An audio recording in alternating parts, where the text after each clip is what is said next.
Hello everyone, my name is Austin. I just wanted to really quick go over the solo variation of this game, Age of Galaxy.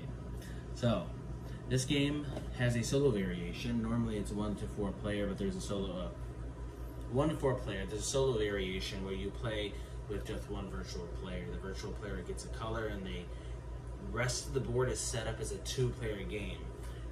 Except for what it specifically tells you to set up for the solo variation. So the solo variation, pretty much the virtual player doesn't start out with any faction cards. They immediately just start out with 2 of these cruisers, and then they start out with all 9 technologies opened up, as well as 4 strengths. As you can see here, because they have all of their technologies open, and what I've realized from my understanding of the technologies, the only other benefit that they get from this is the fact that they can take over planets over the whole board of what's visible because of their ability to the warp drive.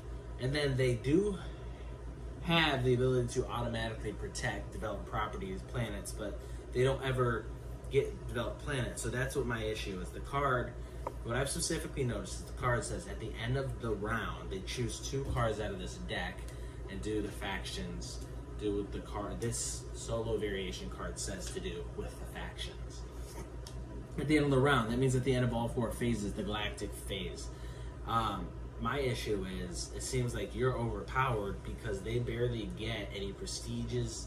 They don't really get any currency or productivity.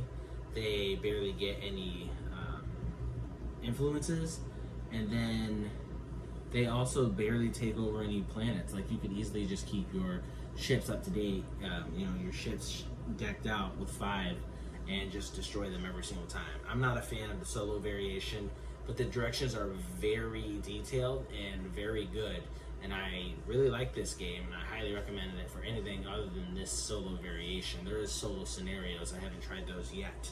But thank you for listening to my TED Talk.